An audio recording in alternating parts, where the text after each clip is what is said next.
अक्कलकोट तालुक्यातील बबलाद येथील कन्नड प्राथमिक शाळेत घडलेल्या घटनेत कोणत्याही विद्यार्थ्याला गंभीर दुखापत झालेली नसून सर्व विद्यार्थी व शिक्षकांची प्रकृती स्थिर आहे।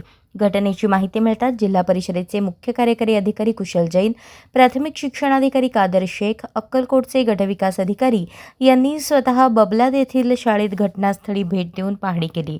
त्यांनी शाळेची परिस्थिती, छतावरील प्लास्टरची पाहणी तसेच जखमी विद्यार्थी व शिक्षकांच्या प्रकृतीची माहिती घेतली।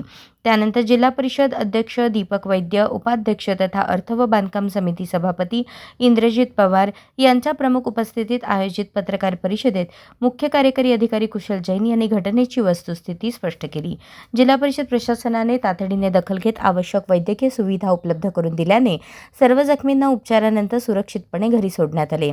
सोलापूर जिल्हा परिषदेचे मुख्य कार्यकारी अधिकारी कुशल जैन यांनी याबाबत स्पष्टीकरण देताना सांगितले, शाळेची स्लॅब कोसळल्याची प्राथमिक माहिती समोर आली होती, मात्र प्रत्यक्ष पाहणी केल्यानंतर स्लॅब कोसळलेला नसून छतावरील प्लास्टरचा काही भाग खाली पडल्याचे स्पष्ट झाले। मिळालेल्या माहितीनुसार काल दुपारी 12 ते 1 च्या सुमारास शाळेतील विद्यार्थी खेळत असताना छताच्या हुकाला साडीची दोरी बांधून झोका तयार करण्यात आला होता। त्यावेळी दोरीला ताण आल्याने छतावरील प्लास्टरचा काही भाग खाली पडला। या घटनेत 13 विद्यार्थी आणि 2 शिक्षक किरकोळ जखमी झाले। घटनेची माहिती मिळताच गटविकास अधिकारी आणि तालुका आरोग्य अधिकाऱ्यांनी तात्काळ रुग्णवाहिकेची व्यवस्था करून जखमींना रुग्णालयात दाखल केले। एका विद्यार्थ्याच्या पायाला किरकोळ दुखापत झाल्याने ड्रेसिंग करून त्यालाही घरी सोडण्यात आले।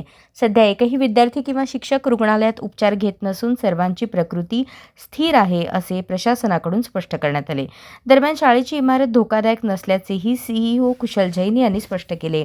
या शाळेत एकूण 10 खोल्या असून शाळा व्यवस्थापन समितीकडूनही इमारत धोकादायक असल्याबाबत कोणताही अहवाल देण्यात आला नव्हता।